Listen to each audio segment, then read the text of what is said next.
I.S.U.P.K.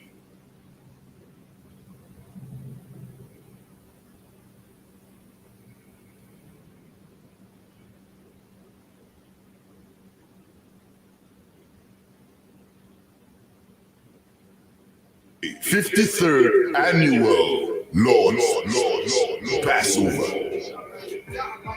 Hey, Shalom, Israel. This is the I.S.U.P.K down in Florida. I'm Captain of 10,000 YAHANNA. We're here to let you know 53rd Annual Lord's Passover is going to be held down here in Florida. It's going down in South Florida, Cocoa Beach. Friday, April 15th, 2022. The lamb, the wine, the brotherhood, the sisterhood, you understand? Good music, good weather, palm trees, the whole nine. This is going to be glorious. Book your hotels now at the Holiday Inn Express and Suites, 301 Tucker Lane, Cocoa Beach, Florida, 32926. April 15th and the 16th. Don't just book for the 15th. Book for the 15th and the 16th. It's going down Friday, April 15th at the Space Coast Convention Center. Moses told Pharaoh we need 3 days to be able to go out into the wilderness and serve our power the way he commands. You're going to have to get that off with your boss, with your slave master. Make sure you're in the building. Cocoa Beach, Florida, April 15th to 16th, 2022. It's going down. We'll see y'all there. 144,000. I'm just trying to make 144,000. 144,000. I'm just trying to make 144,000. All right, let's get started. Shalom, Israel. Yahbashim Yashai Brakatham. To all the brothers, and Shalom Yah Shemar Latham Bashim Yashai. To all the sisters, I'm Priest and Officer Shari Wan, under Commanding General YAHANNA. And we are the Israelite School of Universal Practical Knowledge. Just started out of 1 West, 125th Street, Harlem, New York. All right. Today is Saturday night scripture breakdown class.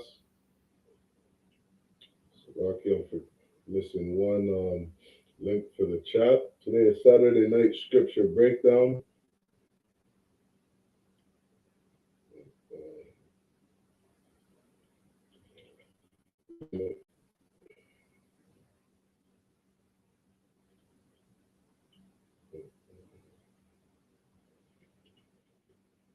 Yeah, tonight is Saturday night scripture breakdown class. All right. Every Saturday night we got scripture breakdown. If you're a brother or sister who's in Canada, this is a mandatory class if you want to be a part of the school. All right.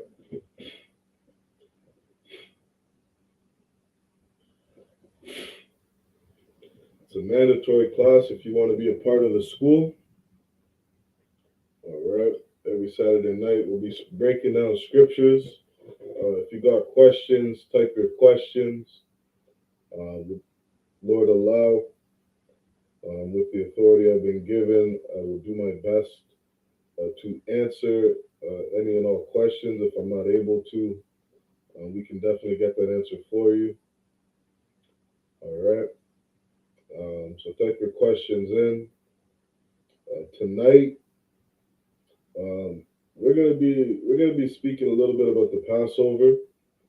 All right. April 14th, April 15th, we got the Lord's annual Passover coming up. All right. The Passover, unlike popular belief in the world, they know it as Easter.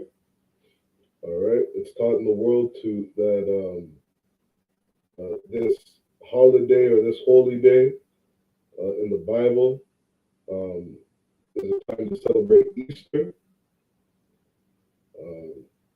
Easter is actually correctly translated as Passover. All right. There's a couple words in English that we read in the Bible. All right. We're reading out of the 1611 King James Bible. Some words are better translated as other words. All right. If you look up that word Easter, you only find it one time in the New Testament. All right. And that word is translated from the word Pascha or Pascha, Pascha. All right. In the Greek, which means Passover. All right. 2022, a lot of Blacks, Hispanics, and Native Americans are getting ready to celebrate Easter. They're getting ready to gather with their family. In Jamaica, a lot of people cooking kingfish, escafish around this time, right? But they're celebrating something called Easter. And the tradition of Easter is a tradition of men. It's not the tradition of our ancestors. If you're a Black, Hispanic, and Native American, you descend from one of the 12 tribes of the nation of Israel. You're people who lost your culture, you lost your identity. All right. And we read about why that happened in the book of Deuteronomy, chapter 28. All right. But the traditions of our ancestors was to celebrate something called Passover. All right. Matter of fact, let's jump to, so you can start off with that verse. We're going to go to the Wisdom of Solomon.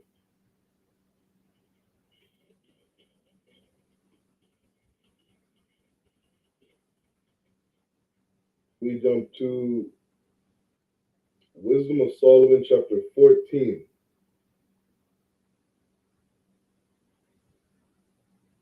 All right, let me share my screen. We're reading out of the Apocrypha.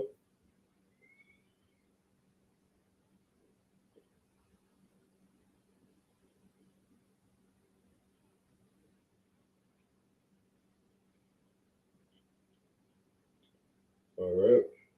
Shalom to the chat. Shalom Kala. Yahweh Shemal Athan Bashim El Shai. Thawad for tuning in, sis. All right. We're going to jump to the book of Wisdom of Solomon, chapter 14, verse 27. And it reads, for the worshiping of idols not to be named. What is an idol? An idol is a false god. All right. If you look up the history of Easter, all right, Easter comes from Queen Ishtar. All right. I think she's also known as the Queen of Heaven. Easter comes from the goddess Ishtar. All right. Ishtar. Ishtar is an idol. Ishtar is a false god. Ishtar has nothing to do with the Bible. Has nothing to do with following the Most High and obeying the Most High. Every Christian church is talking about celebrating Easter right now. Christian church is a house of Satan. They are getting ready to worship an idol. All right, it says, for the worshiping of idols not to be named is the beginning, the cause, and the end of all evil. You got to think about that for a second. Every drug dealer known to man is Christian. Every drug dealer that's locked up is Muslim. Every pedophile, every rapist, every criminal, all of them worship idols, worship false gods. And the Most High says this is the beginning of all evil, the beginning and the end, which means Easter is the reason that every evil thing on earth happens.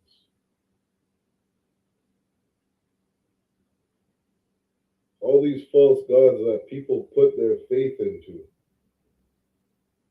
is the reason evil is on this earth.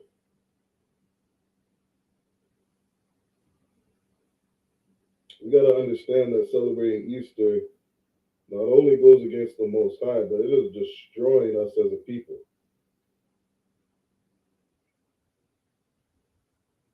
Doing things like teaching our kids lies, telling them that bunny rabbits lay eggs. We lie to our kids, we destroy our kids. They grow up and we wonder why they're lying about every evil thing they're doing on earth.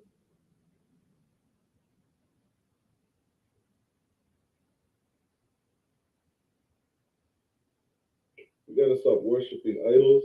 We got to stop lying to our kids. And we got to stop disrespecting the Most High.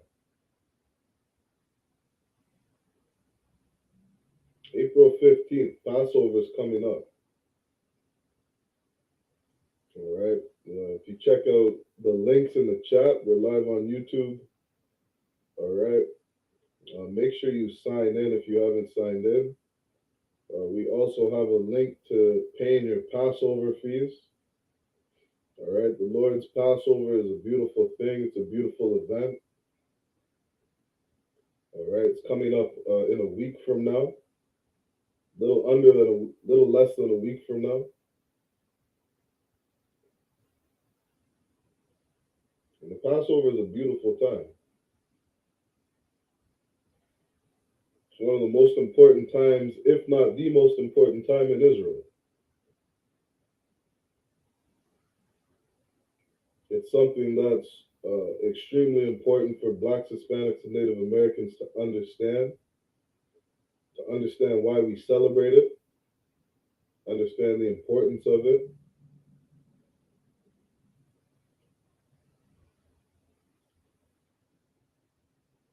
All right. This high holy day means a lot to us. It means everything to blacks, Hispanics, and Native Americans. Especially if you're tired of this place. Especially if you're sick of this kingdom. You read in the book of Exodus what the Passover was about. The Passover was about our freedom from the Egyptians. Passover was about the freedom of blacks, Hispanics, and Native Americans being liberated from their oppressors. Being freed from our oppressors. From those that enslaved us, from those that oppress us. Right? Matter of fact, we can get that verse really quick. All right. Shalom, Zabadi, Yahweh Shem Shalom, Aki, Yahweh Shem Shabbat. What verse were you trying to get? I'm going to go to Exodus chapter 1. Exodus chapter 1, I think it's verse 11 we'll start at.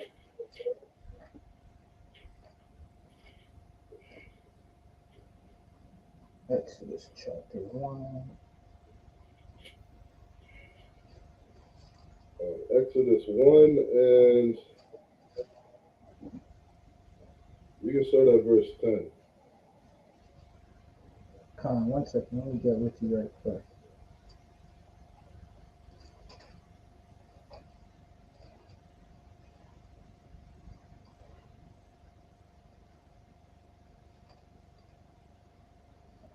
You want Exodus 1 and 10?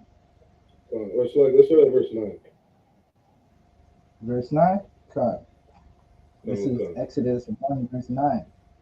And he said unto his peoples, Behold, the people of the children of Israel are more mightier than we. So this was a king over Egypt, right? Like I was saying, the Passover is about our Exodus. Right. There was a time blacks, Hispanics, and Native Americans, we were living in Egypt. We were living in Egypt, and there was a king, the king of Egypt. And he saw that blacks, Hispanics, and Native Americans were beginning to grow as a nation. And as they were beginning to grow, the king said that they're going to become mightier than us. It's heavy because if you look at blacks, Hispanics, and Native Americans today, right? I just saw a video today where it was a Jamaican. They were bigging up this man, this Jamaican man who I believe it was his first fight in UFC. Huh. And he gets in the ring, and in less than 10 seconds, this man kicks this Jamaican man, this Israelite from the tribe of Benjamin. He goes to kick this man in the leg. And in the first kick, the man shattered his whole leg. You just see his back. Salakia? Salakia, what's that, sir? So you're saying someone went to go kick the brother in the leg? And when that happened, the brother's leg shattered, or the man that kicked the brother? The man that kicked him. Good night. Most High in Christ. God. And so, that's just a small example. I mean, you can just look at us as a people, right? You look at Michael Jordan, LeBron, Kobe, right? All these different great boxers, Mayweather, Muhammad Ali, George Foreman, right? You look at all our famous singers, Beethoven, Mozart, all black men, all these different inventions that we have as a people. As we begin to multiply, right, the scriptures say ye are gods, right? Blacks, Hispanics, and Native Americans, we are gods living on earth. We are powers. We are people that are above all people on the face of the earth. Nobody can touch us in anything that we do.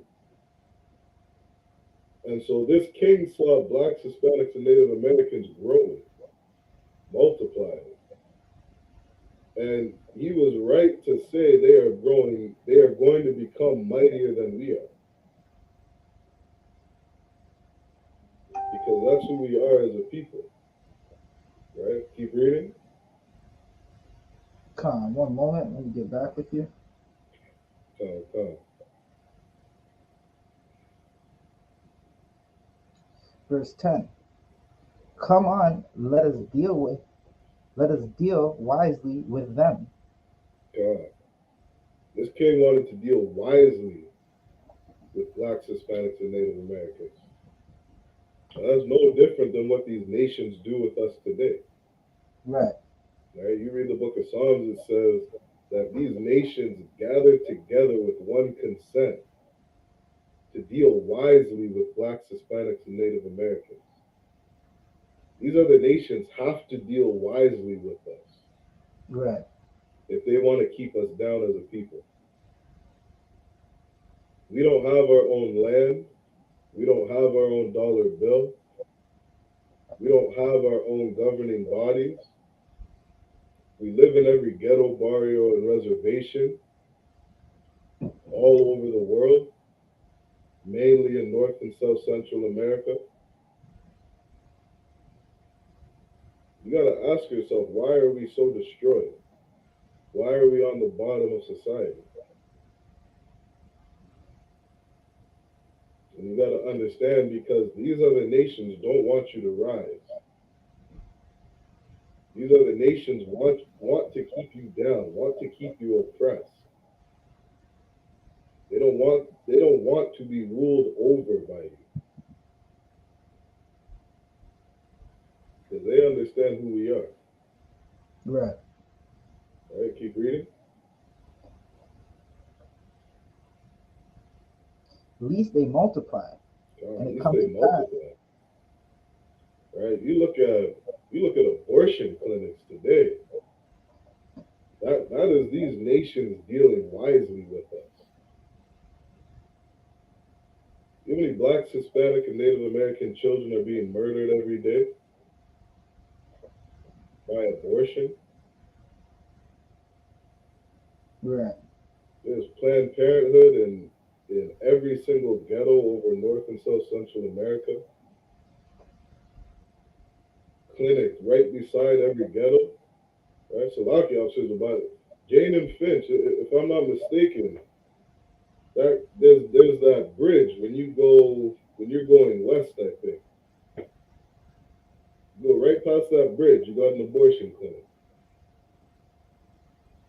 Khan, you talking about before you get to the 400? Con, yeah, Con.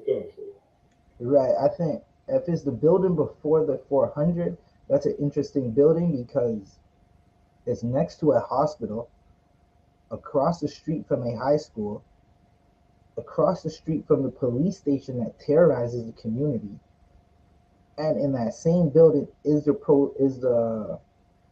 probation office. So it's damn near a triple whammy. Good night. Now, I'm pretty sure, I would have to confirm, but I'm pretty sure that's the building where there's an abortion clinic. Khan, there is a clinic in there. These are the nations dealing wisely with us. Right. They don't want us to grow as a nation. All right, keep reading. Khan.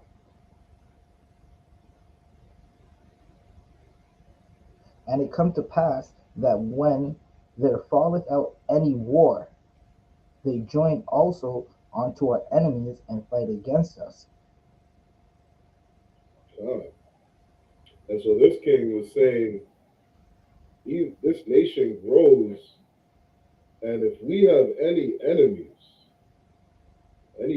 that comes to rise up against us, they're going to defeat our kingdom.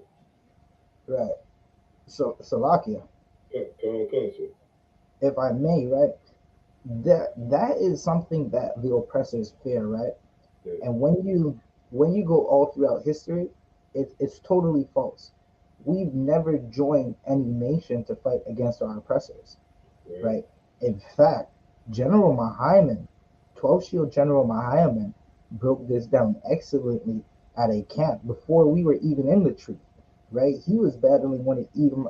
He wasn't battling. He was educating one of the daughters of Edom, and she was asking the general if if uh if we were patriots. So, like, can you find that tape right quick? Come concert. I know that's a hard tape to find. So like, it's definitely a hard tape to find, but you'll be able to find it, right? So he was educating this daughter of Edom on how patriots, how patriotic blacks, Hispanics, and Native Americans have been. We've damn near fought in every war for our oppressor. We've bled, right? Last weekend I was out with some boots on the ground. All right, I was out with some boots on the ground, and I was talking to the brother that I did the 60 scoop interview with. Now, if you're watching on this channel, we got an interview with a brother, a Gadite brother, and he was telling us about the 60 scoop. Right, they were protesting. Now, this brother, he has that spirit of wanting to help his people, like all blacks, Hispanics, and Native Americans should. It's just he at this moment he's being ill-advised because unfortunately, as blacks, Hispanics, and Native Americans, we always seem to add our oppressors into the fight. Right? We don't know how to fight without our oppressors. So when the king is saying, I'm gonna read it one more time. When the king is saying, lest they multiply, and it come to pass that when there falleth out any war, they join also unto our enemies and fight against us. So get them up out of the land. Right? This brother was breaking down to me the War of 1812. I'm working on a tape right now. Eventually, you're going to see a tape on the War of 1812, where the children of Gad, right, Israelites, the Gadites, they went to fight in the oppressor's war against America, when Canada versus America, right? Now, I'm not talking about the little party where every sister goes and gets naked in the summertime around Caribbean. Not that Canada versus America.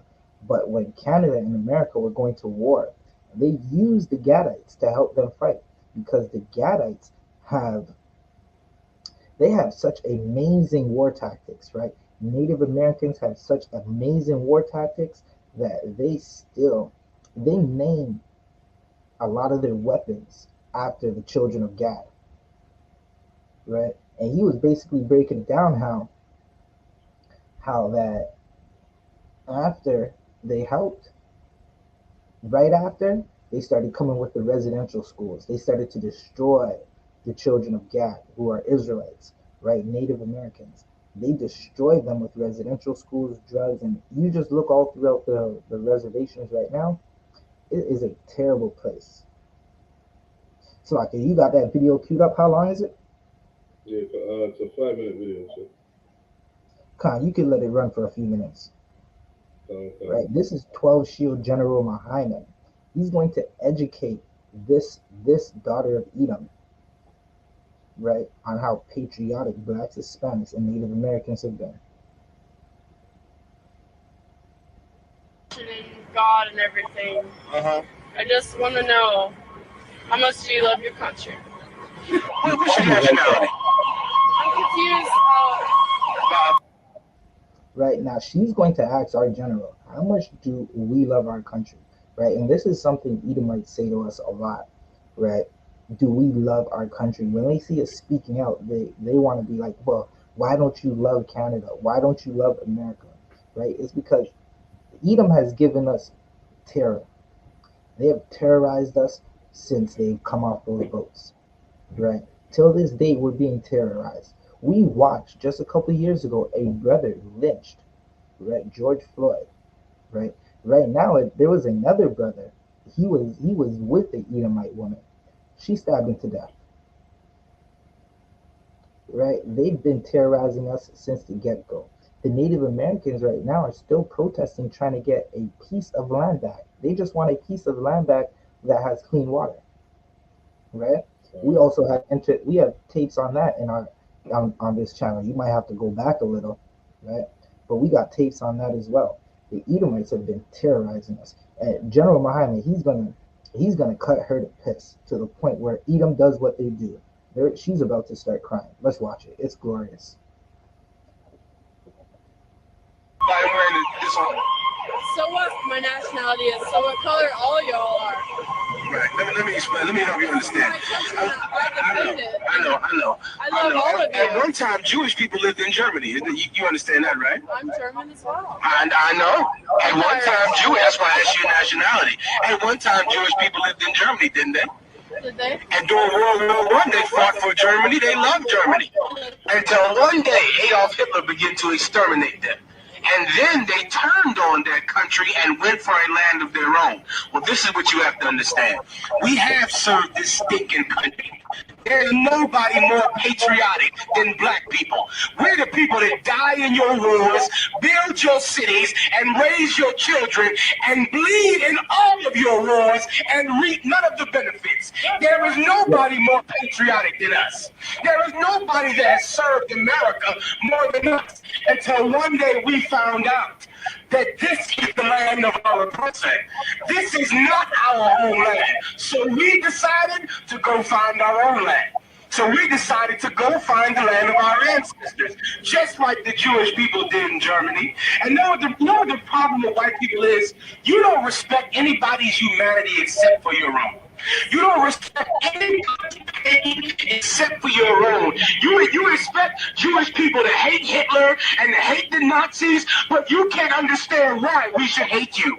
You can't understand that because you're not human. Pause it. You got to bring me back like 10 seconds and pause it on her face. Leave me her face right there, just like that.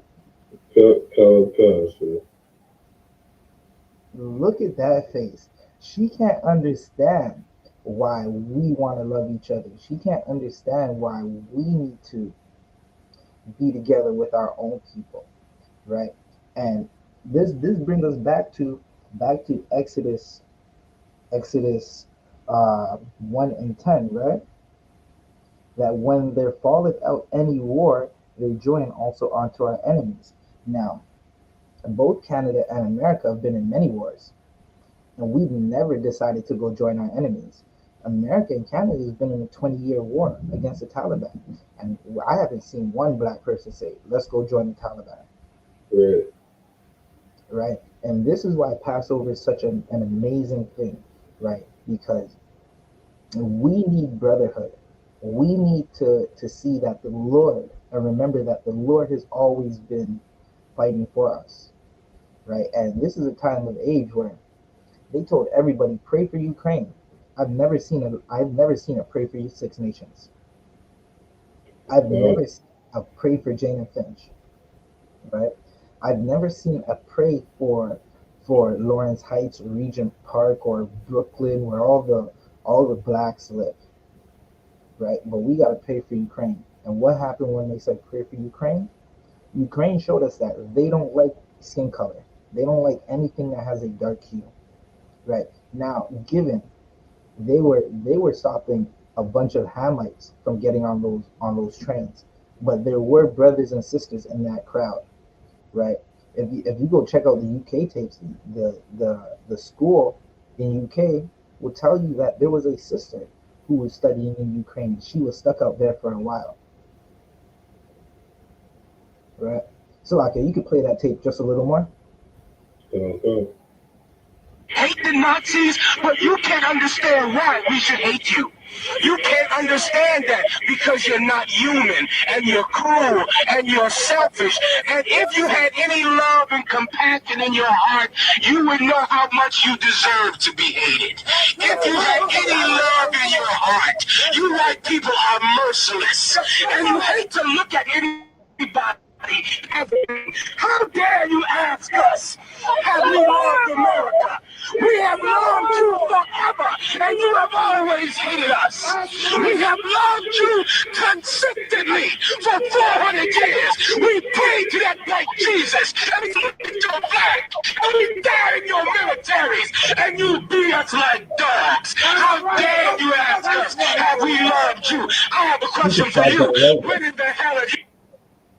Khan out of one Khan, General. Khan out of one Khan. Salakia out of one. Khan.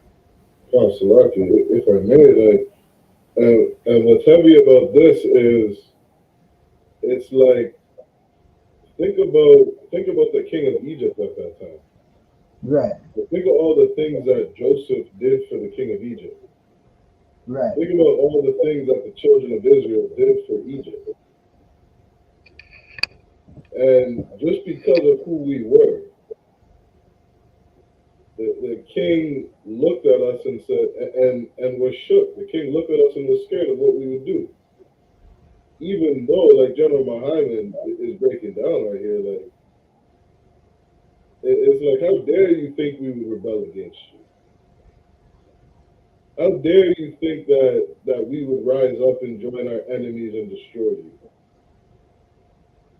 Like, all we've ever wanted as a people is to just be left alone. Right. Just treat us with some dignity. Treat us with some respect. It's always been a problem in Israel cleaving to other nations. Right. Taking on their gods and going against our God. Going against our power, our traditions. We've always joined to these other nations. Right? And this king was looking at us like, man, they're going to rise up and destroy us. Why? Because of how they treated us. Because of the burdens that the king of Egypt put on us. Just like that so-called white woman is saying to General Muhammad, it's like, you guys treat us terribly. You beat us like dogs. You are the ones doing us dirty. You should be scared of us rising up. You know what I mean? Khan. Yes, lucky. And what's heavy about this too is, right, these oppressors, they, in this day and age, in that time, the king had nothing to fear, right? And in Egypt, the king had nothing to fear because we weren't rising up against Egyptians. We weren't rising up against Ham. We were just trying to survive, right? There was famine in our land, and our brother came into Egypt and made it prosperous. He made it, the reason Egypt was such a powerful nation is because of Joseph, right? The reason Canada, America, the UK, right, and all the European nations are such powerful nations right now, but those top three, America, Canada, and the UK, are powerful right now is because of the slaves, because of blacks, Hispanics, and Native Americans, right? Salakia, can you take over the reading? Let's jump to Salakia. Were you done with that precept? I wanted to just finish out verse 11. Khan, I was about to go there too. Let's go. All right, I'll read it for you. All right. This is Exodus 11. This is Exodus 1, verse 11. Therefore, they did set over them taskmasters. And this is why I wanted to come to this verse, because, right, again, this is why the Passover is so important. Like these feast days and high holy days that we have as the children of Israel, that we celebrate, that we commemorate, like these things have heavy meaning to blacks, Hispanics, and Native Americans.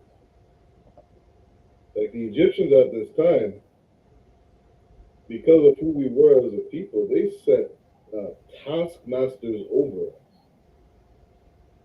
Understand what that looks like today? Like that's your boss telling you, oh, you're 30 seconds late for work.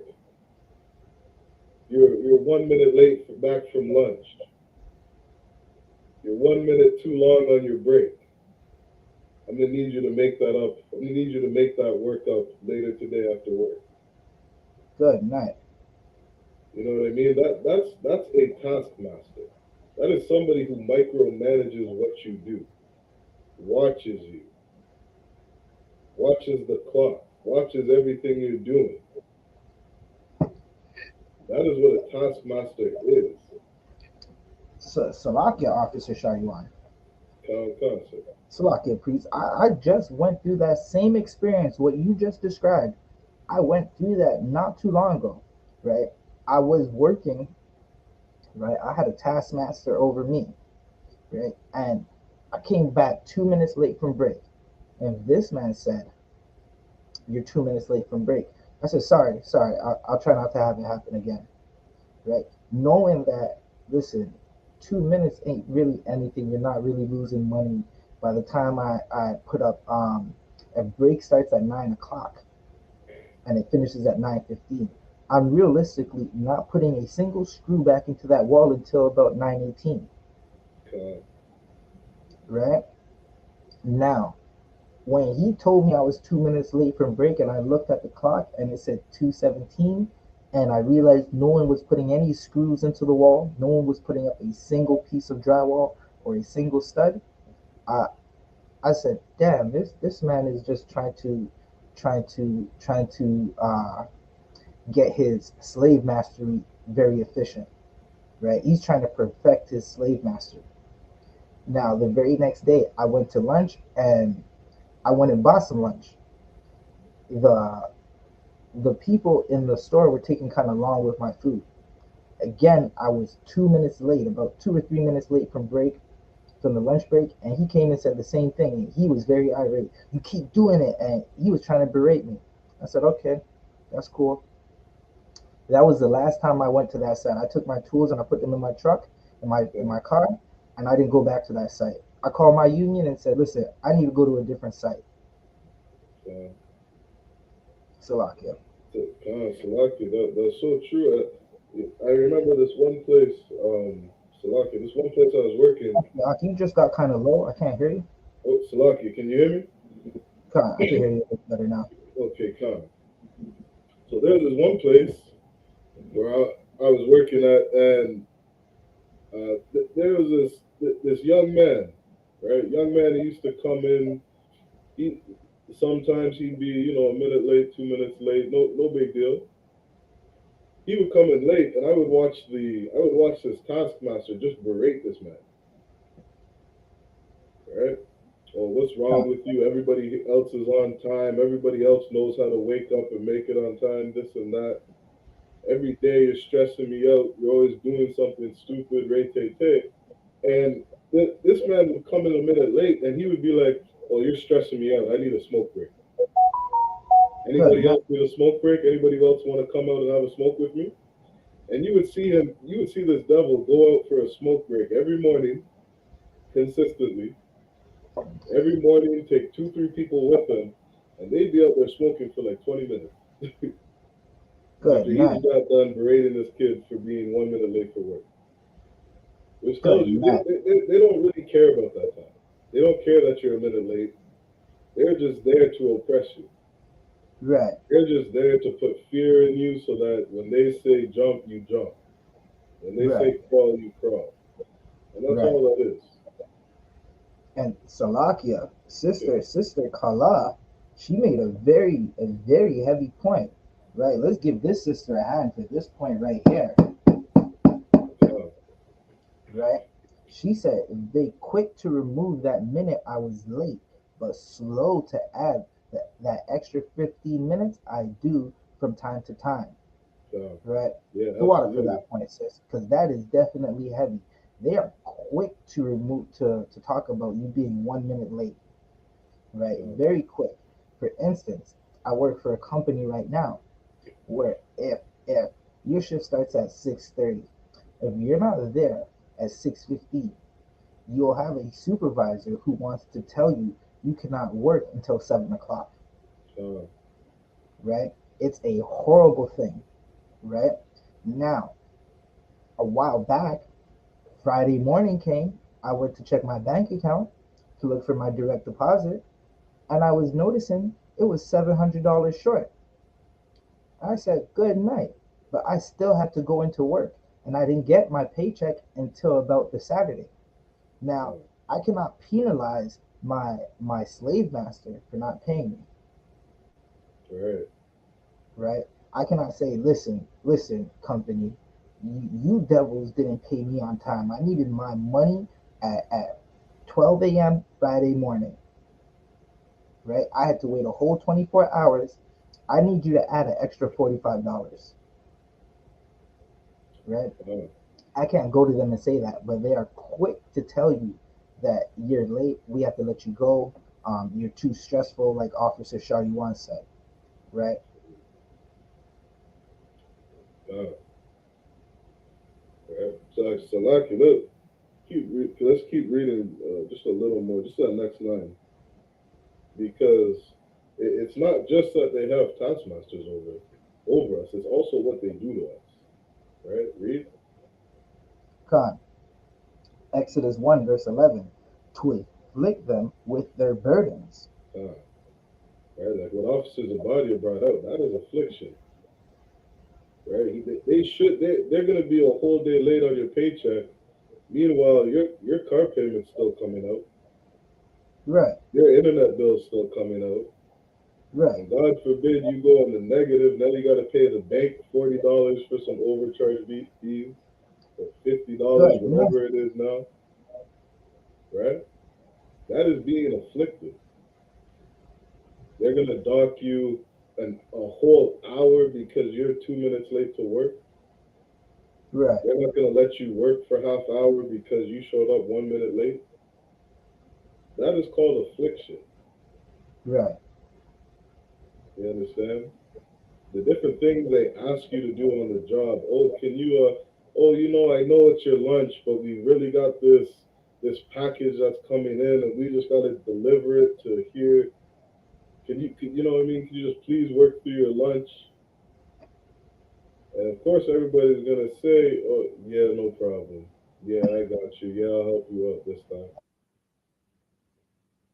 But where are they when you need help? These taskmasters that are over us afflict us. They oppress us. That's why the Bible says there's no new thing under the sun. Meaning there's no new man under the sun. These people that were oppressing us in Egypt, the same people oppressing us today. These same spirits that were in on the earth 4,000, 5,000 years ago are the same spirits that are here today. And this is what the Passover is about. The Passover is getting our freedom from this affliction, our freedom from these people that are over us, that oppress us. Which is why this high holy day is so important. Right? Yeah, let's finish up this verse and then we'll move on. right. Salakia, if I could just add, right? I know a sister who she goes to work, right? And this sister, now the company she works for, they have the power to hire extra people. And they don't do it on purpose, right? Now this sister, sometimes she might have to work through her breaks because in her job, if she doesn't work, right, or prepare the things she's supposed to prepare, people will go hungry. She basically works. She's a caregiver in an old folks home, right? So if she doesn't prepare the things she needs, people will go hungry. Sometimes she works through her break. She's not compensated for it. Sometimes she works past the time that she's supposed to work, and she's not compensated for it, right? This slave master likes to make our slavery harder, right? And no matter how much she goes to her taskmasters and says, listen, I need help, I need more people, no one else is hired, right? They might hire someone, but she still have to work for by herself, right? So it's definitely heavy that you brought out this verse, and these are the things that they do to us on a regular basis. They increase our burdens, right?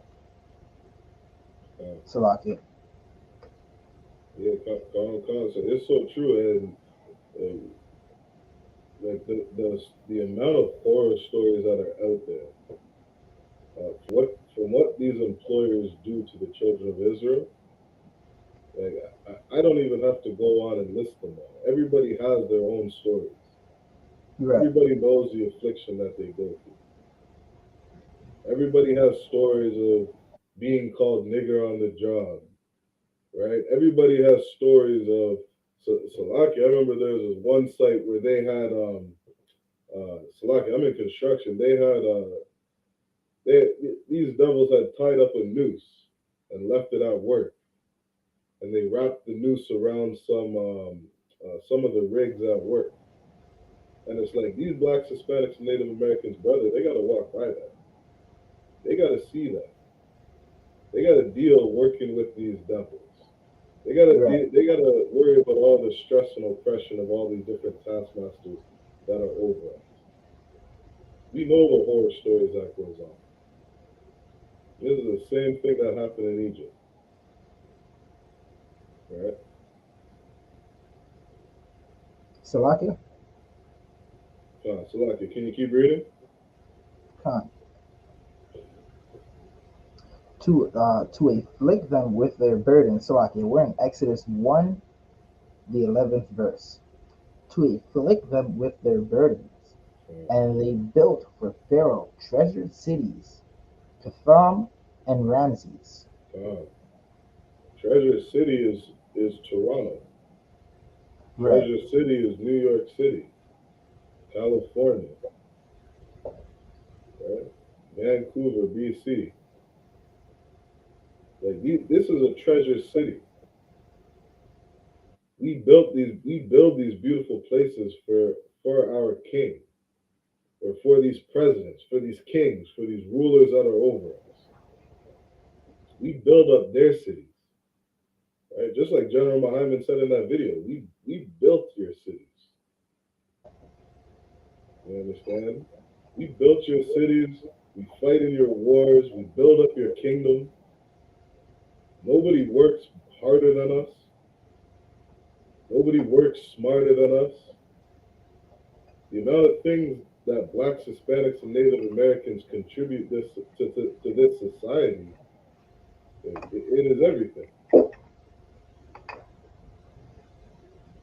You look through history, every great city that you know of, every great kingdom that you know of, the children of Israel were there. We can still see all the pyramids built up because the children of Israel were there. Right. We built for that king treasure cities, and they still treat us like dogs. They still treat us like nothing.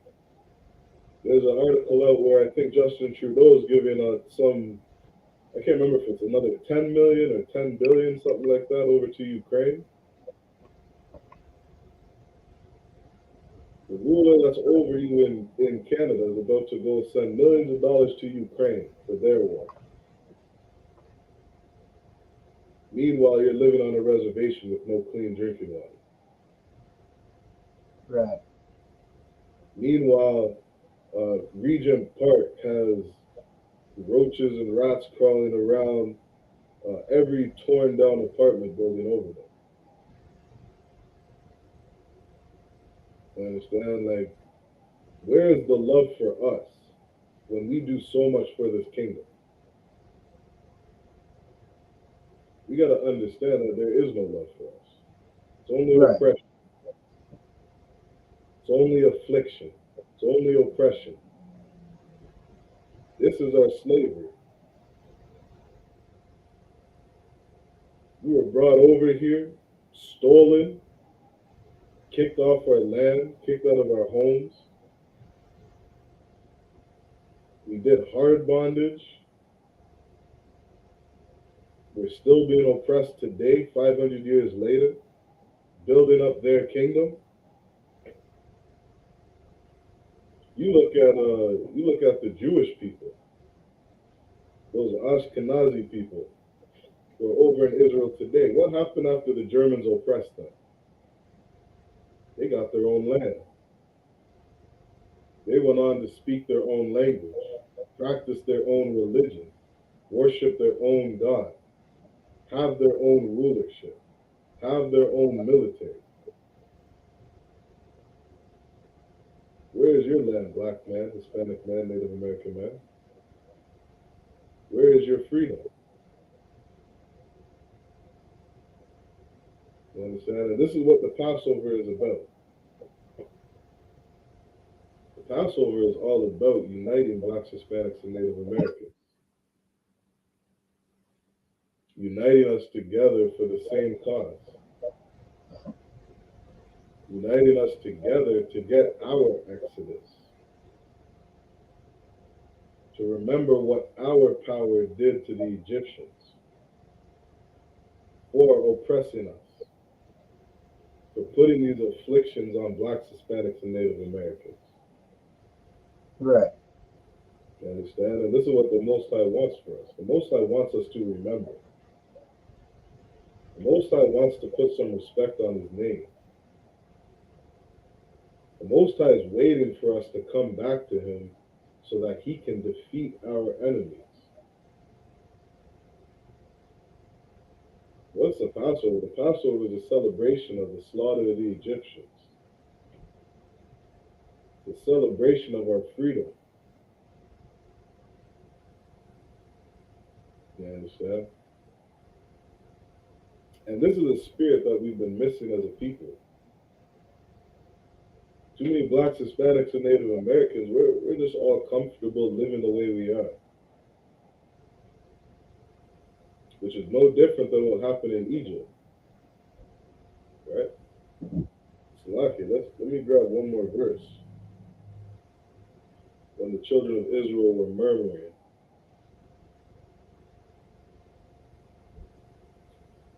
So lucky. Salaki, while you look for that verse, right? Now it's heavy because we built treasure cities, right? Blacks, Hispanics, and Native Americans, we see each other get murdered. We want to protest, which is your right. You should be angry, right? But you should be angry enough to do what Zephaniah 2:1 says: come to gather together with your brothers, right? Right, and we should be angry enough to stop celebrating these oppressors' holidays and stop being in love with these heathens.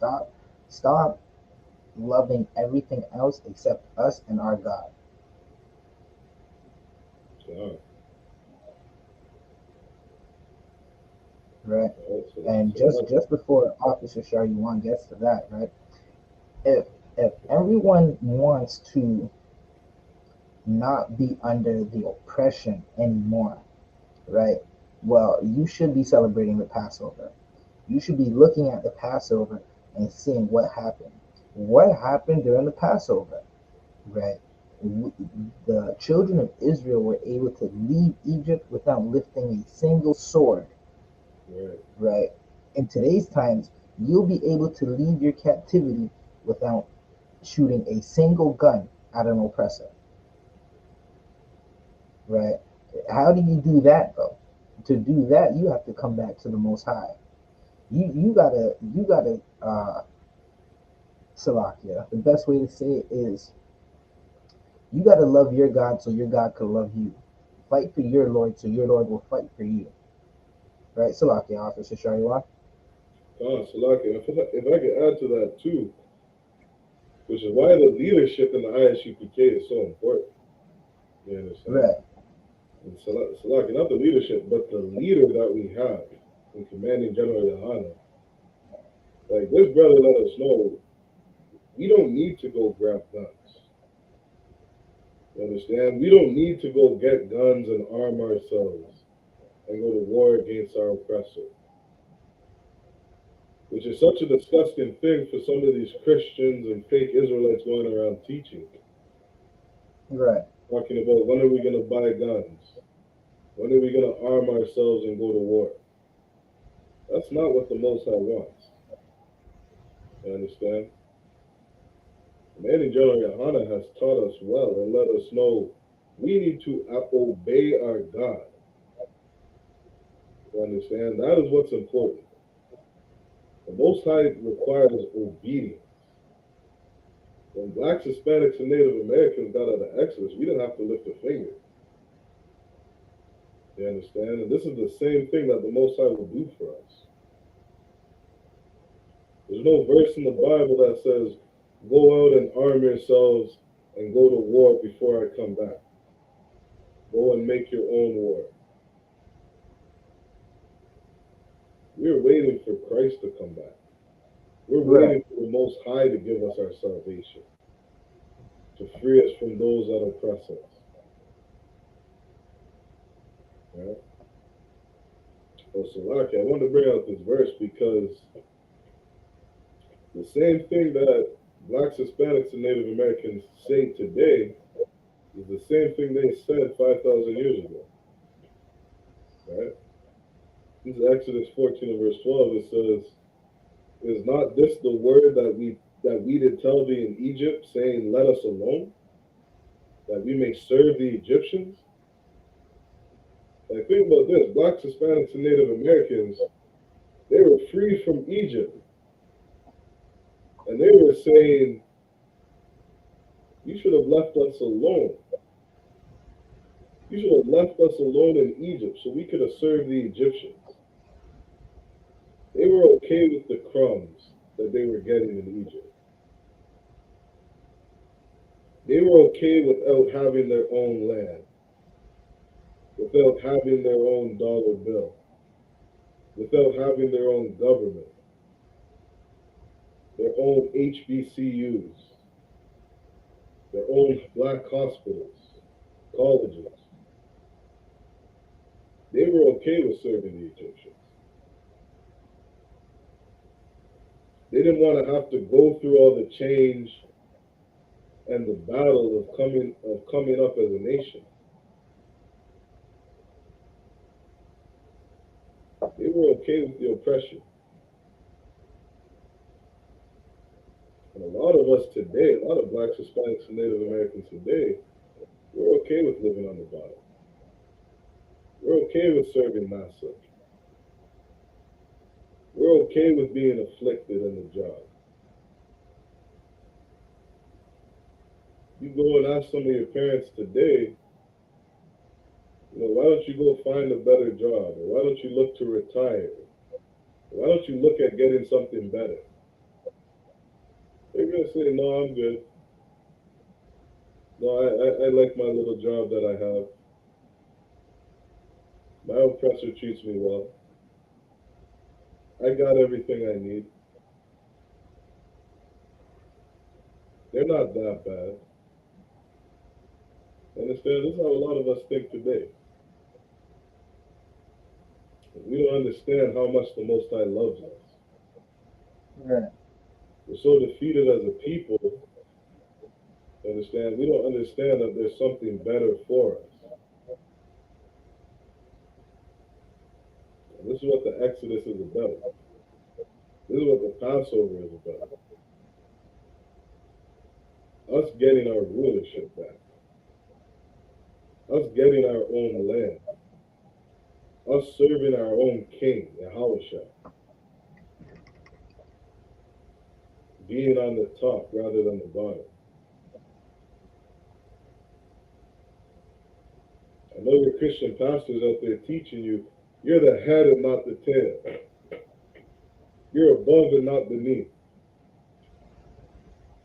Not telling you that you're supposed to be in rulership. That you're physically supposed to rule over the other nations.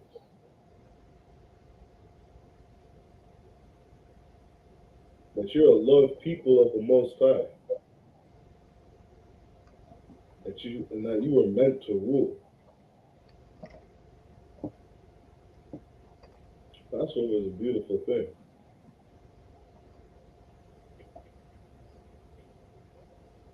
You understand? Which is why tonight's class, we're going to get into about brotherhood, about unity. This is the spirit of the Passover. You understand? This brotherhood and this unity is only made possible because of Christ. Right. This kingdom that we have that's coming, it is because of Christ. So, Salakia, So can you get Zephaniah 11:5? Right. I'm gonna just paraphrase Exodus. Salakia, what is it? Exodus. One moment. Exodus 15:3, right? The Lord, I'm gonna just read it for you right quick. The Lord is a man of war, right? The Lord is his name. Now that's exactly what the Passover is about. It's about a war going on, right? A war that blacks, Hispanics, and Native Americans, you don't have to lift a finger in, right? What you do have to lift a finger to do is to show your brotherhood, show your sisterhood. Be a good brother and sister to your people, right?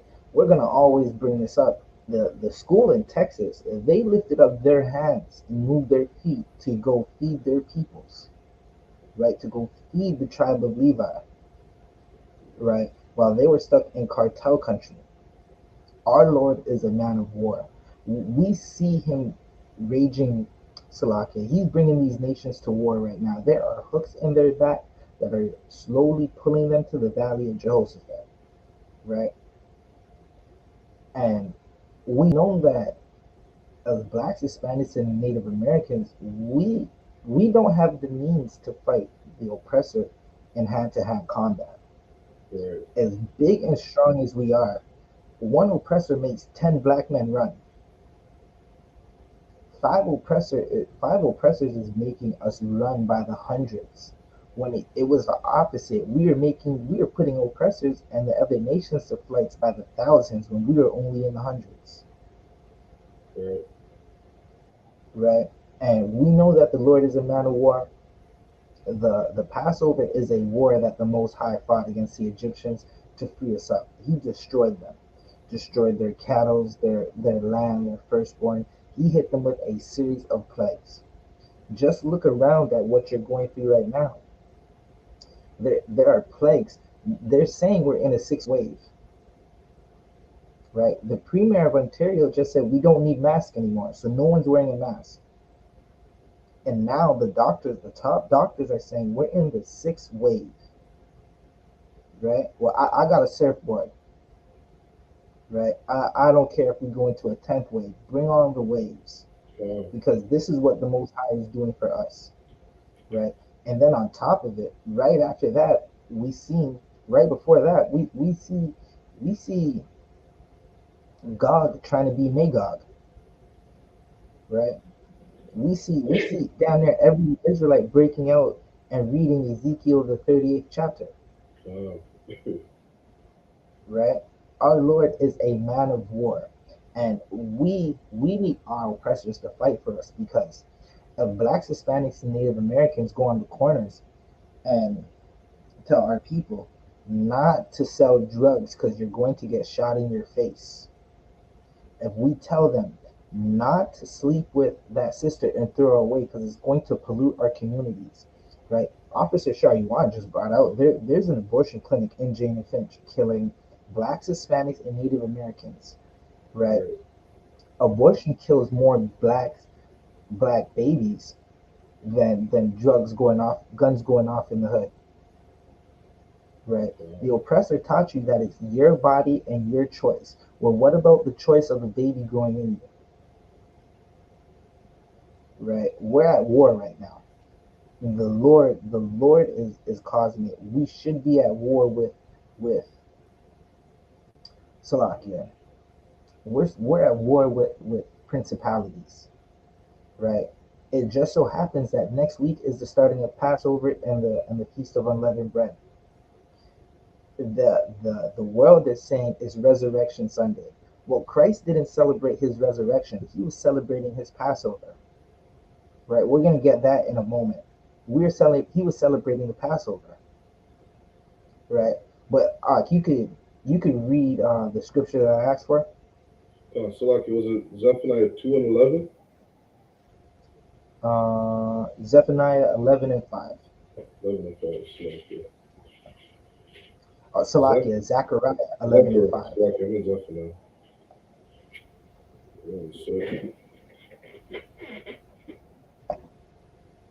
Right, and I bring up this scripture because we'll go on the corner and we'll be on our speakers and telling our people they're supposed to love each other. Sisters, put on clothes.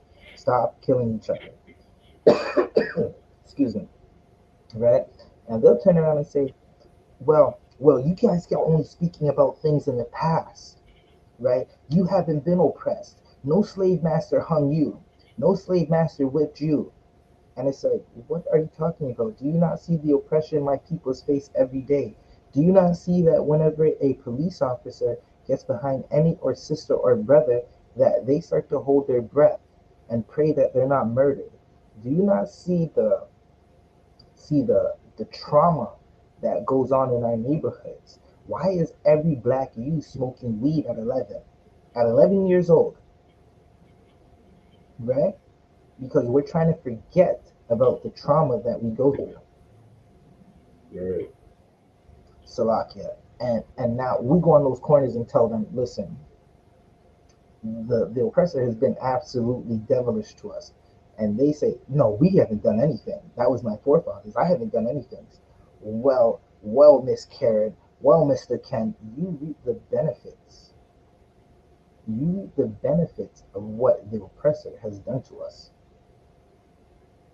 Right? And they say, listen, we're not guilty of the crimes that you're, my great granddaddy did it, but I have nothing to do with it. I love you.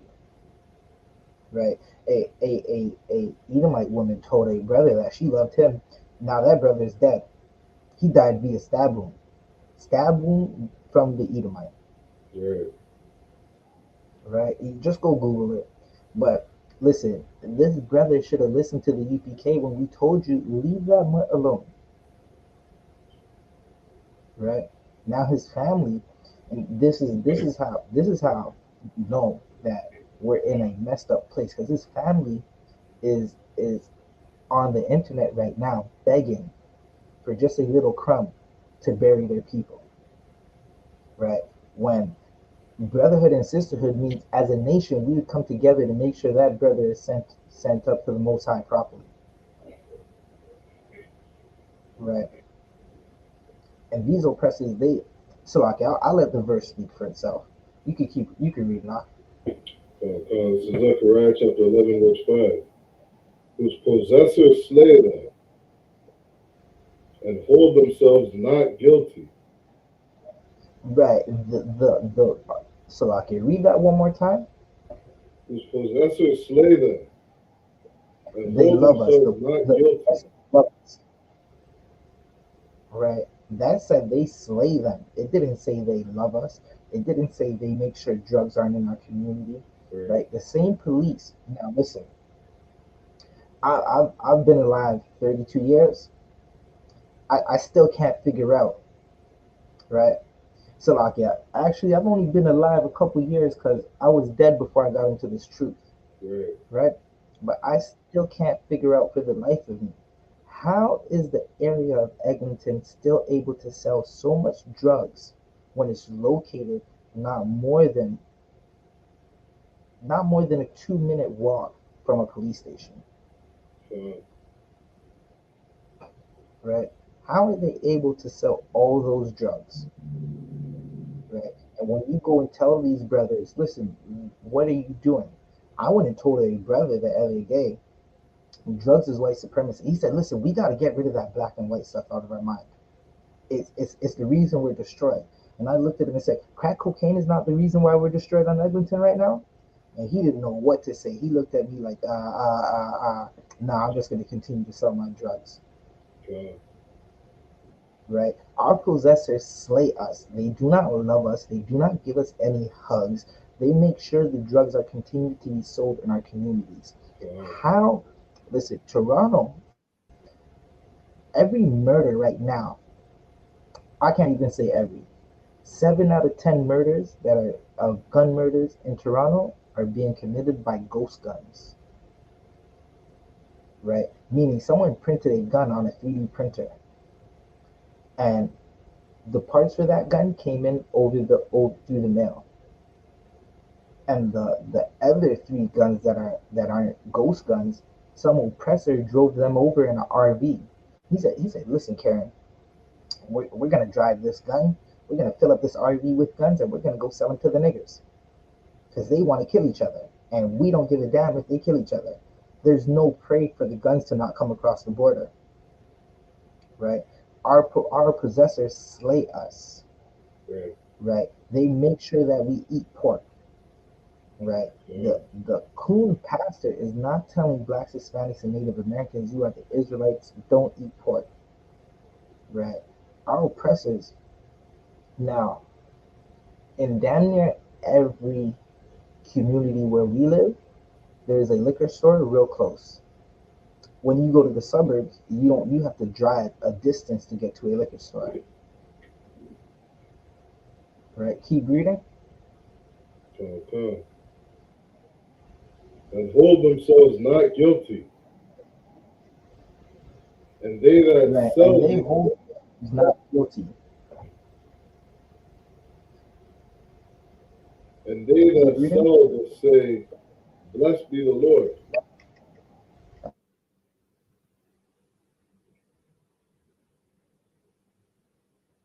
Yeah. Read that part one more time. Okay. And hold themselves not guilty. And they that sell. Well, hold up. They hold themselves not guilty. Right? What's that mean? That means that when we talk about the crimes we're going through in our neighborhoods, when we talk about the crimes that we're going through in our neighborhoods, and the oppression we face, they turn around and say, that had nothing to do with us. We didn't do it. Right? They say, we did not do it. We are not guilty of that. Right? Keep reading. And they that sell will say, blessed be the Lord. Right. The people riding around in Jane and Finch and the cruisers are Christians. Right? Every police officer that goes around and kills a black man, he's a Christian. In fact, the Christian church in the South, and it is also in many of the areas that we live in, when slavery was going on, they would have slaves in the basements of those church, right? And they would be upstairs in that church saying, praise the Lord. Right? Now, let that sit and sink in your mind for a second. The same Christian church where blacks, Hispanics, and Native Americans are, they had the children of Israel in those churches as slaves.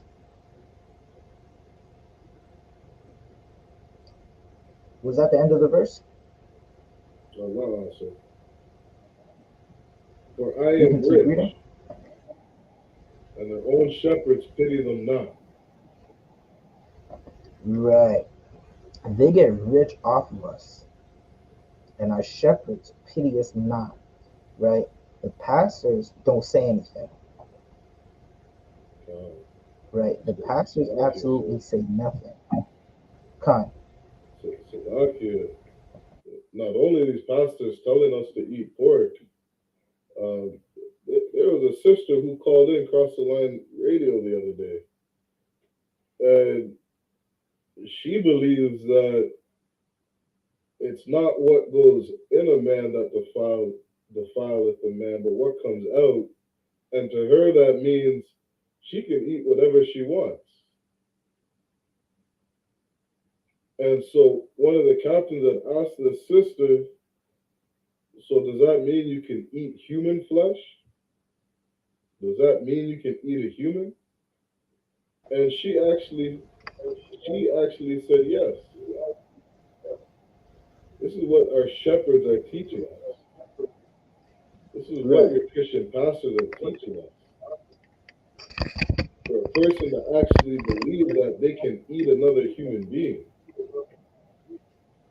these Christian pastors are destroying us. Right, no, that's heavy because the Christian church is destroying the hell out of us. And this is why the Passover is so important. Because, listen, regardless of what the Christian church does, they're going to push more brothers and sisters into the I.S.U.P.K. But every Christian church should be shut down. And all those buildings should be under the authority of Commanding General YAHANNA. Yeah. Again, I live next to a church. Not too far. I gotta come out, I come out of the driveway, and right across the street there's a church. In front of that church, homeless people sleep. They're not sleeping in the church. I know brothers and sisters who need places to stay right now. And Black Lives Matter is spending millions of dollars on property. While in Canada, we're struggling to get a school for our brothers and sisters. Ukraine is getting billions of dollars. In Canada, we're struggling to get clean drinking water. Wow. Right. Slovakia. 1 second. If you got anything else you want to bring out, you could bring it up. Constance, Salakia, if you could grab Psalms 119 and verse 142 for me. Psalms 119 verse and 142, you said? Con. This is Psalms 119 and 142. Thy righteousness is an everlasting righteousness. Read. Con. And thy law is the truth. And thy law is the truth. What Blacks, Hispanics, and Native Americans have not been taught is how to keep the laws, statutes, and commandments of the Most High. Right. This is why we're so destroyed as a people. Christ told us that ye shall know the truth, and the truth shall set you free. The truth is the law. And what the law is brotherhood. Christ said, well, the Most High told us in the law, you are not allowed to hate your brother in your heart. You're not allowed to hold a grudge against your brother. You got to forgive your brother. You got to treat your brother as yourself. The Most High's law is brotherhood. Law, statutes, and commandments are about how we treat each other as a people, how we treat each other as a nation, how we govern ourselves as a nation. We're not allowed to go around robbing people. We're not allowed to be greedy. Right. And we got a business. We got a great field. You're not allowed to glean the corners of your field. The brothers and sisters can eat. You're not allowed to turn one of the daughters of Zion into a whore. You can't love prostitutes.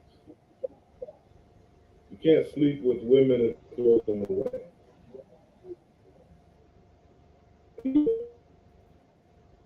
To your people and destroy them. The truth is brotherhood. The truth is how we treat each other as a people. Honoring our mothers and our fathers. Salakia, honoring our fathers and our mothers. You understand? Christ taught us brotherhood. He told us the law, which is the truth, hinges on these two laws, these two things. Love the Most High with all your heart, and love your neighbor as yourself.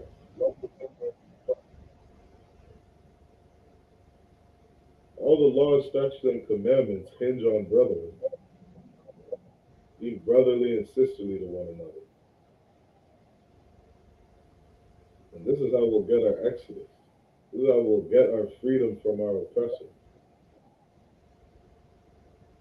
Treating each other the way the Most High wants us to treat each other.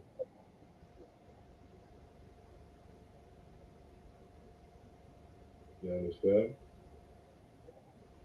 And Salaki, if I may, if you're not in the I.S.U.P.K, you are not in the truth.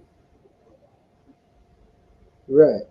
If you are not in this house under Commanding General YAHANNA, you don't know brotherhood. You don't know sisterhood. You don't know how to treat one another. This Passover that we're about to celebrate is going to be glorious. Yeah, the stories I hear about Passover, ooh-wee. Ooh-wee. Right. Lucky. I'm a father. I'm a father. I got a rib. I could only imagine having my kids run around at the Passover, not having to worry about whose hands they're in, not have to worry about somebody teaching one of my kids, not have to worry about somebody giving drugs to my kids, not have to worry about somebody molesting one of my kids. My kids are in safe hands when they're around my brothers and sisters. I went to Salakia's about it. What were we celebrating last in we were down in Mississauga. I can't remember what feast that was. Salakia, that was first fruits. Was that first fruits? Yeah, it was first fruits. That's when what happened? We went out to the lake to go hand out to put some boots on the ground. Right. And we seen that brother who he wanted to talk about the Bible, but when we started talking about not loving the oppressor, he got in his feelings because he was married to an Edomite. Oh, good night. That's right. Good night. Yeah, I remember that one.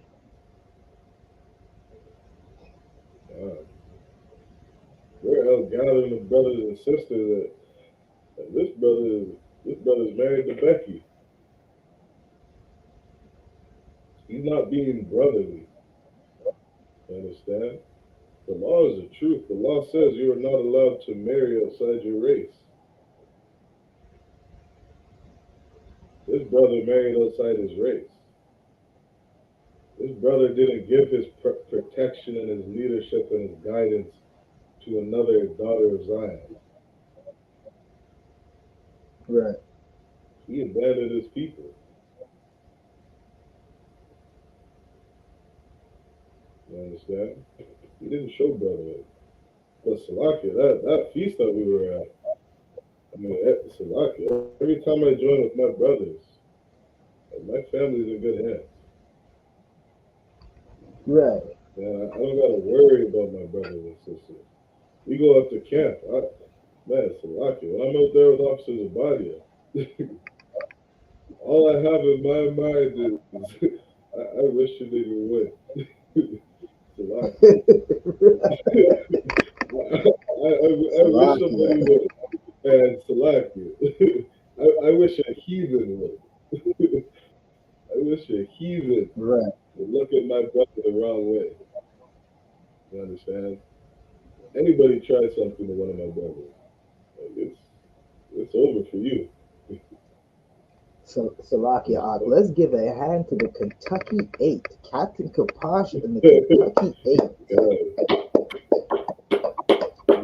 We need to give a hand to them because they are the definition of I wish a nigga would. Right? Now, we found out that many of the, unfortunately, there were brothers that were coming up against Captain Kapash and the Kentucky 8. We found out many of them have perished. The Lord took their life, right? Because they wanted to come up against a priest of the Most High, right? They wanted to come up against the men of the Lord, right? And what Officer Shariwan is bringing out is heavy, because of this brotherhood, you have strong black men in the earth again. In the earth again, there are strong black men who are not going to compromise, right? We're not going to see a brother get hit. Like you cannot put your hands on Officer Shariwan. You cannot put your hands on Officer Shari Adiyar, Officer Baraki Allah, my nigga Baraki Allah. You cannot put your hands on Trooper Satham without, in the words of Captain Akkad, me falling on his ass. Right? You are going to get stomped out. Right? Now that doesn't mean we're going to kill you, but you are going to remember that you shouldn't have done that. Right? It's not going to be a one-on-one. We're going to hold you and subdue you into submission, total submission, and you're going to regret the day that you came up against the priests and prophets of the Lord. Right? And we learned that from Brotherhood. We learned that from Commander General YAHANNA, the man who's been holding down this troop since the 80s. Right? Commander General YAHANNA, he showed us a tam that's older than the fringes on your shirts. Right? A tam that's older than the Salakia, the banner of your fake camp. Right? Salakia, do you have anything else on? So I was going to bring this into, I was going to precept this to go in the book of Romans 7 and verse 12. Okay, hold that precept right quick. And can you get me John 15 and 1, right? Because, again, they're saying it's Easter, right? And we just got to break down what Easter is real quick. Because they're trying to say it's Easter. They're trying to say it's Good Friday, right? And you find out that, like, as you go into these breakdowns, you find out that Christ did not die when they said he died. Christ was not sacrificed and murdered when they said when the word will tell you he was sacrificed. He was Salakinah, but he was our sacrifice, right? Because he was the lamb, but he was crucified on the Friday and he rose on the Sunday, right? They said 3 days. Well, Friday to Saturday is 1 day. Saturday to Sunday is 2 days, right? Christ wasn't celebrating Easter. And so Salakia, we're gonna have to get the definition for Easter in a second, but can you read John 13 and 1? Okay. So look at John chapter 13 and verse 1. Now before the feast of the Passover. Before the feast of Easter? The feast of the Passover. Before a bunny laid an egg. The feast of the Passover. So this was during the feast of Passover, right? Keep reading. When Jesus knew that his hour was come. Right, so this means that before the feast of the Passover, right? So Passover was happening, right? Passover is on its way, and Christ now he knew what was to befall him, right? He asked the Most High to remove this cup, but he said, "Let it." If you're Salaki, I'm gonna paraphrase it. He said, "Let your will be done," right? That's me paraphrasing it. Keep reading. That he should depart out of this world unto the Father. Wait. So this is a bunch of cuts for Christians in one verse, right? Before the Passover, Christ wasn't celebrating a damn bunny laying eggs because bunnies don't lay eggs. Christ wasn't telling the children to go look around the house for some chocolate, right? Christ was preparing for some strong drink and some unleavened bread and good lamb. Ooh, I can't wait to get to Montreal, right? The rest of the brothers and sisters that are able to get to the United States, Cocoa Beach, Florida. Get there. You want to be there. It's going to be glorious. They're going to turn that beach into holy ground. right? Listen, you might meet an angel and not even know it's an angel, Salakia, right? But before he departed this world onto the Father, Christ is not the Father. Christ has a Father, right? That's to cut the head off a Christian who's going to tell you that Christ, the Trinity, Christ, the Lord, and this is how you know Christians are all out of order, because they say Christ the Lord, Christ and the Lord are one. Well, good night. You're getting the rank all out of order. It's the Lord, Christ, and then Christ, right? They say Christ, the Lord, and the Holy Spirit are one, right? This verse just said he has a father. Read that one more time, Ak. Now, before the feast of the Passover, when Yahweh knew that his hour was come, that he should depart out of this world unto the Father, Right? having loved his own which were in the world, he loved them Right. unto the end. He loved his brothers and sisters onto the end. That's what we're supposed to do. You want to be like Christ? You want to love your brothers and sisters, right? The other day we watched Kurt Franklin yell at his homosexual son. Well, Kurt Franklin, your son's a homosexual because you're a homosexual, right? Your son believes in pride because you believe in pride, right? And that was very Christian of him to do it, because it showed you that Christians don't love their brothers and sisters. If they did, they would tell him, stop sinning. They would tell him, you have to keep all of the law. Right now, a Christian might say to you, "Yo, you don't sin, don't sin," but then they turn around and say, "We're covered in the blood of Jesus." Well, that means you're red-handed. Why would you want to be covered in blood? Right? The only reason Christ died for us is because we were sinning. Now let that sink in.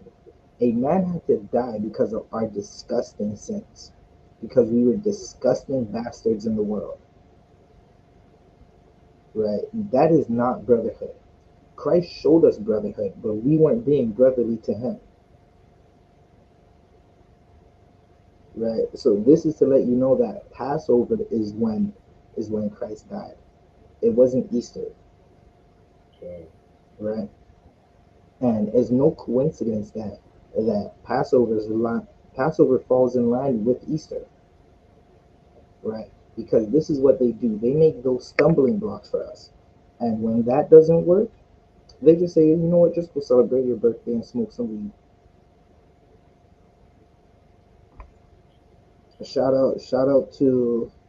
Give a quick shout out to the chat.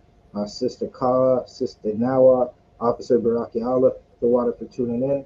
Right? Hit that like button for everyone else that's watching.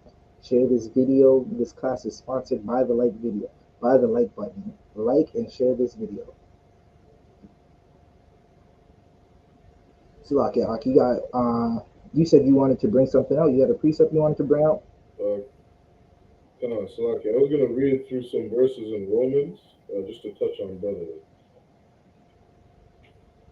Khan, Go you can bring those out real quick. To verse 22.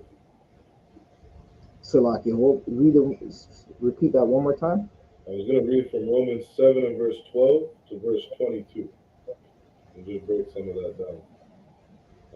We probably don't have enough time to get through all that. Khan, right now it's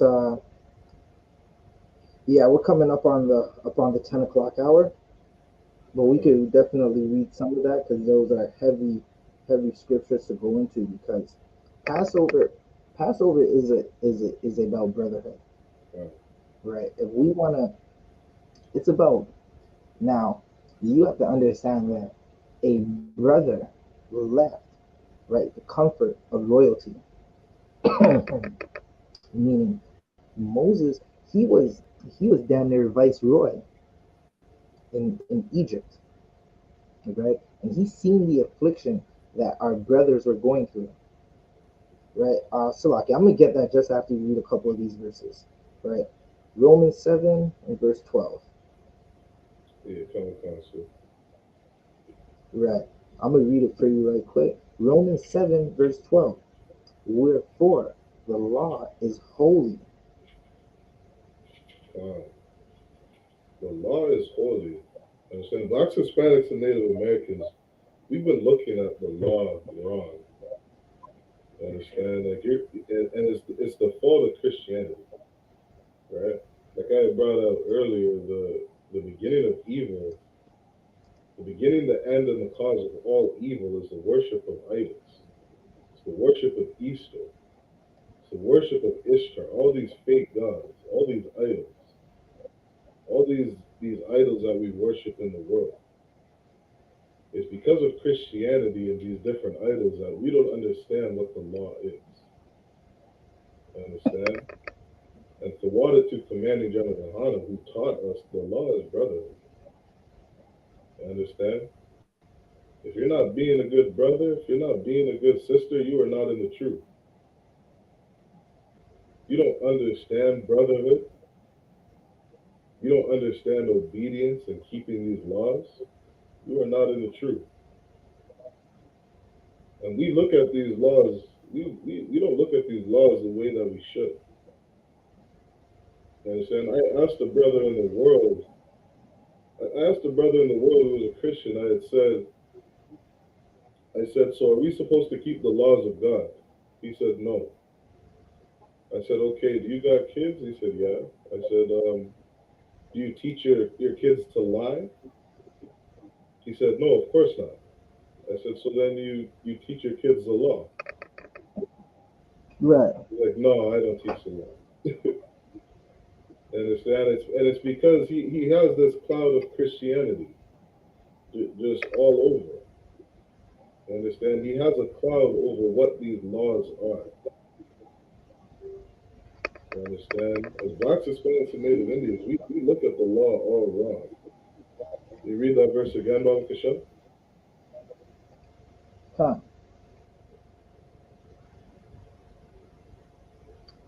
Romans 7 and 12. Wherefore the law is holy. The law is And holy. the commandment holy. The law, statutes, and commandments are holy. They are something that is separate, that is above all other things on this earth. Like every government steals these laws, statutes, and commandments that we have to run their society. You're not allowed to be a murderer in Canada because they understand killing is wrong. These laws, statutes, and commandments that we have, they're here to govern us as a people. They're the foundation. The government knows killing is wrong when you're not killing a Black, Hispanic, and Native American. Salakia. Absolutely. You understand? And that's why this place is called Babylon. This is why this place has to burn. Right. So this place is very confusing. You understand? It's a place that is totally against the Most High. They tell you that dealing drugs is wrong, yet they're dealing drugs to everyone on earth. They're bringing drugs into your neighborhood. They're giving all the drugs to the drug dealers. You understand? This government is the biggest gangster known to man. Let's not forget. Come on, what? Let's not forget there was a Hamite in Janet Wilson giving out fentanyl patches out the back door, making millions of dollars. Right. And we wonder why we say we do not love Africans. Right. So okay, I know. I remember I was reading an article just the other day. In Toronto, they had just finished up the biggest drug bust in Canadian history, and that was an Edomite and I'm I Right. want to say I'm 90% sure that was an African, a Hamite. Right. Here's the interesting part. Every 2 years, they're going to have the biggest drug bust in Canadian history. I remember in 2017, they said they found about some of kilos in the hundreds, right? Kilos in the hundreds outside of Scarborough Town Center. Every 2 years, you're going to see the biggest drug bust in Canadian history because the Canadian government is the biggest drug dealer in Canada. Right. Now, they let these drugs go in, and every once in a while, you got to make it look like you're doing something. So listen, I got to put these drugs in the street just so they can get knocked. This is why it's the worst thing for a brother to be a drug dealer. The police know you're dealing drugs. They know you don't work. They see you driving the big fancy car. They see you switching up apartments. They see you with all the jewelry. They're just letting you bide your time. And eventually, they're going to come and kick your door down and murder you in your sleep or make you go serve some time so you can feed an Edomite town out in Kingston, Ontario. Yeah, right, sir. You understand? And it's these laws right here that the Most High gave Blacks, Hispanics, and Native Americans. He understood how important it was. Understand? He understood what drugs would do to a family. He understood what drugs would do to these youth. You understand? All these laws, statutes, and commandments. He knows what pork does to you. He knows what eating shrimp, crab, and lobster does to you. He knows what it's like not to honor your parents, to throw these women away. All these different things that we're not supposed to be doing. All these things that are unbrotherly. These are things that destroy a nation. You understand? Keep reading.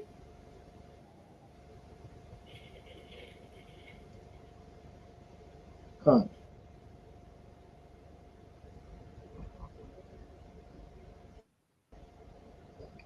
Verse Salakia. Romans 7 and 12. And just and good. Not only are they holy, they are just and good. Think of how would I say it? Like think about every single time you go to get a loan when you're in Canada. Right. A bank lends you $10,000 to go buy a car. You understand?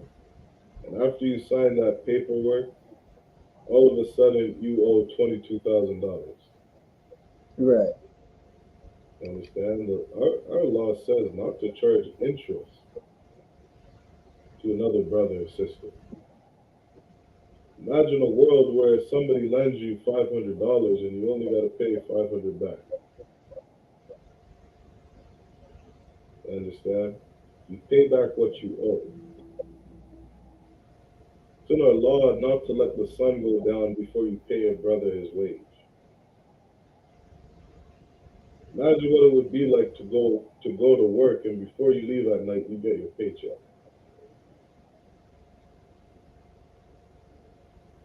Oppression is done.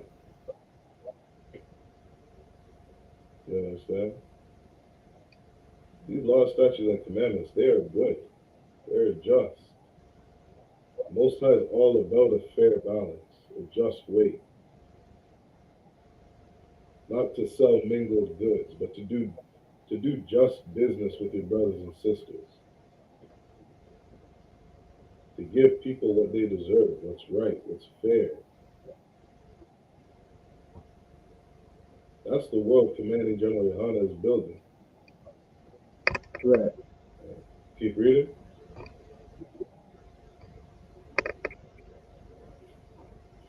Verse 13. Was that then which is good made death unto me? God. And so what we're reading right here is this is Paul. You understand? Paul was wrestling with things in his letters. You understand? And in these letters that Paul wrote, he gave us the tools that we need to be good brothers. Be good brothers and sisters to one another. This is what Right. these letters are about. All right, keep reading. God forbid, but sin, that it might appear sin. God. And so this is Paul right here. Right? Paul is telling you what every brother and sister in the I.S.U.P.K goes through. You understand? Salaki, read that again. But sin, that might appear sin. Read. Working death in me by that which is good. So Salaki, jump down to verse 15. So like if verse 14, 15. Salaki. 15. Con. For that which I do, I allow not. And Salaki, and this is what Paul was wrestling with. Right? Like every brother and sister in the school wrestles with. Right? He said, for that which I do, I allow not. Right? Keep reading. For what I would, Salakia, for what I would, that do I not. Read. For what I hate, that I do. Salakia, for what I hate, that do I. And because, so what Paul is saying here is that all the things that he hates, he does. Meaning, in the world, you love eating that pork, shrimp, crab, and lobster. Right. You understand? You love eating all that food. And when you learn the law, statutes, and commandments, when you start learning how to be a good brother, and you find out that you can no longer do these things, you stop doing it.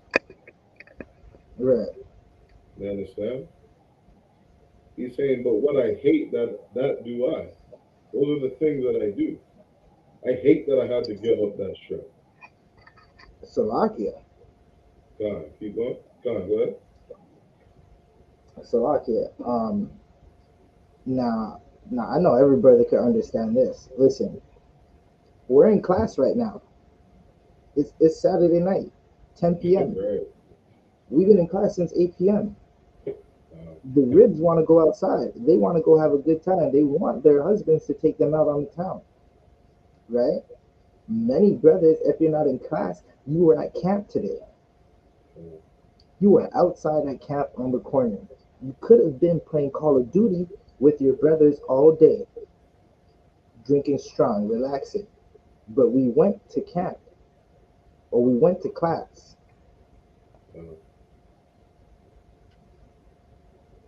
Shalom, Brakal, Yabashim Shabbat. Shalom, Brakal, Yabashim Shabbat. Salakia, Officer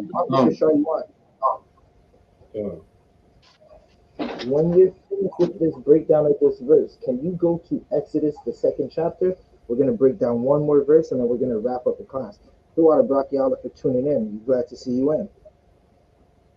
Come, sir. Salaki, let's get, if we could just finish on verse 16. Come.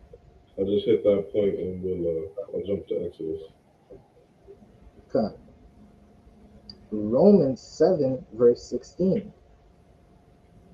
If then I do that which I would not, I consent unto the law that is good. And so what Paul did is, Paul did the things that he was supposed to do. Right. Paul did the things that he hated.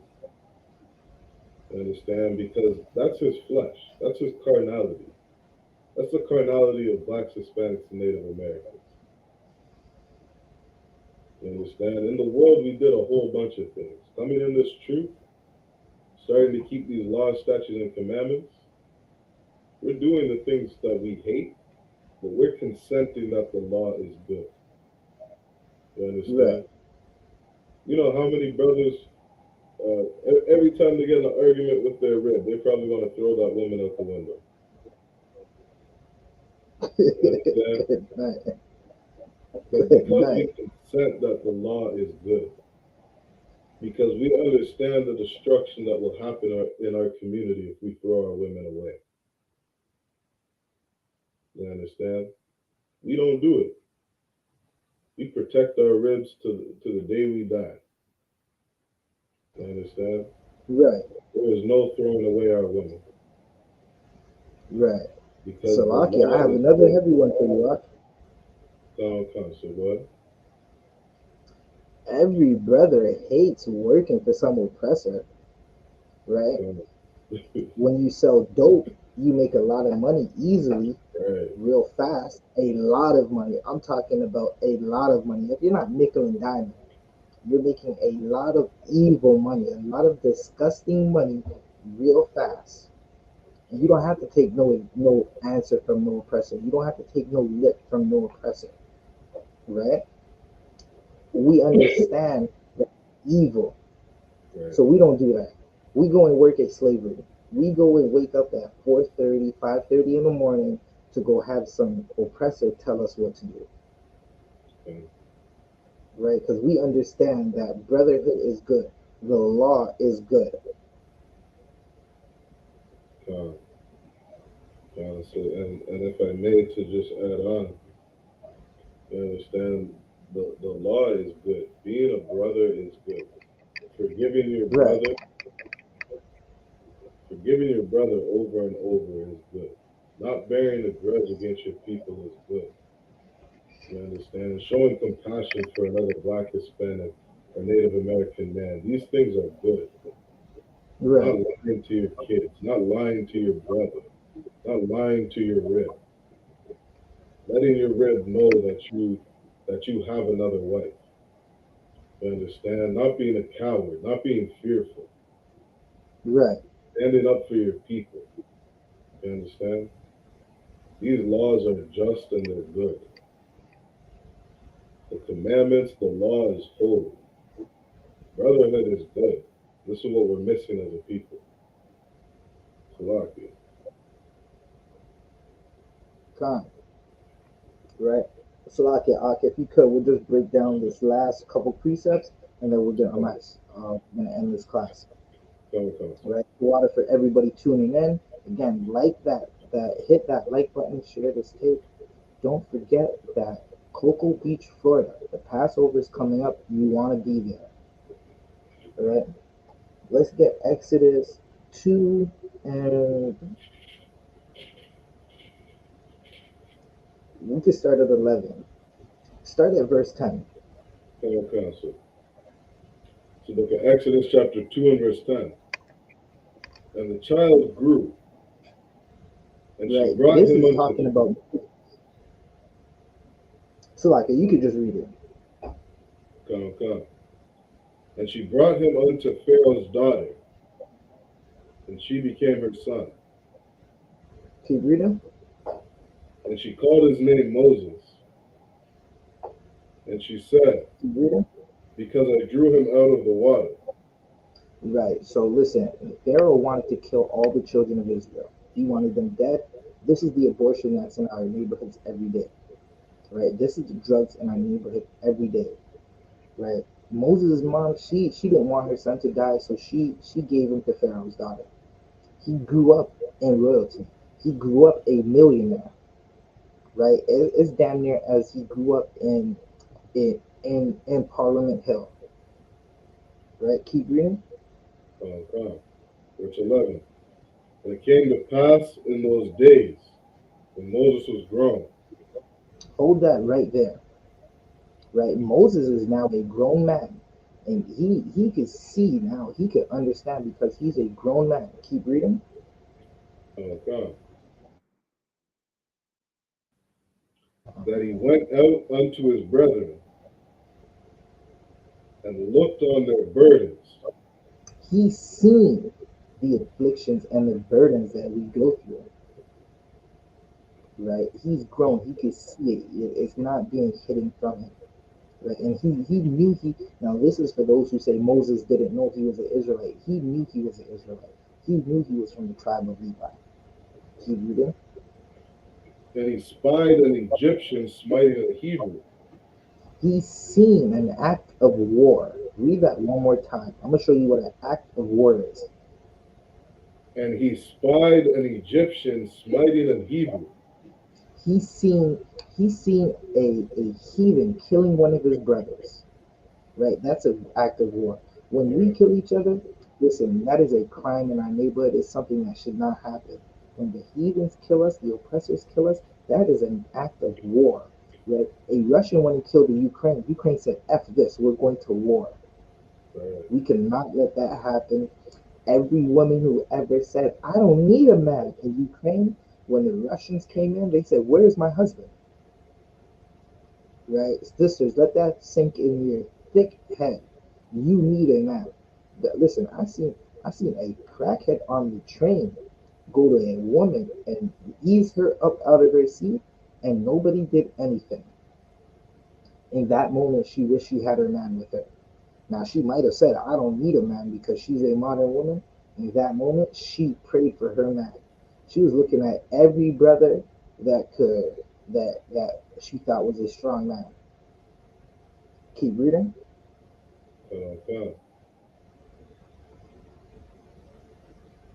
One of his brethren, verse 12, he looked this way and that way. And when he saw that there was no man, he slew the Egyptian. Keep reading. And hid him in the sand.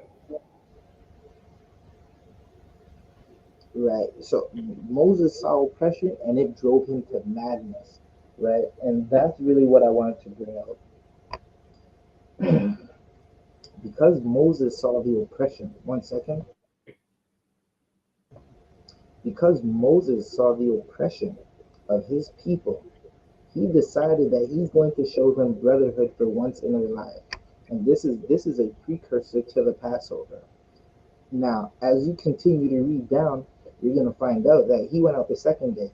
He seen his brothers fighting, and they told him the same thing they tell the men in the I.S.U.P.K on the corner. Who made you a judge over us? Right? We know you slew that Egyptian. And he left. Right? He left for a long time. The Lord told him, go back and show your brothers and sisters brotherhood. So when Officer Shariwan is telling you about brotherhood, you have to understand that the Passover is about us being freed and Moses showing us brotherhood. Right? With that said, I'm Officer Precinct Officer 1000 Zabaja. I got with me Precinct Officer 500 Shariwan, Precinct Officer Baraka Allah. Right? I'm going to hand the class over back to Officer Shariwan. Don't forget to hit that sign out link. Right? Cocoa Beach, Florida coming up real soon. It's coming up real fast. Right? It's a place that you want to be with the priests and prophets. It's going to be the most love you've ever had in your life. I know you think your family loves you, right? But you get with your family, your other family, the family of the Lord, and find out what real love is about. Find out what it's like to go to a family event and not have your cousins arguing over the same man they've been sleeping with. Not have your cousins arguing over about some drug money. Right? So with that said, again, I'm Precinct Officer 1000 Zabaja. I'm going to hand the class over to Precinct Officer Shariwan. So I can Precinct Officer 500 Shariwan. Clap it up.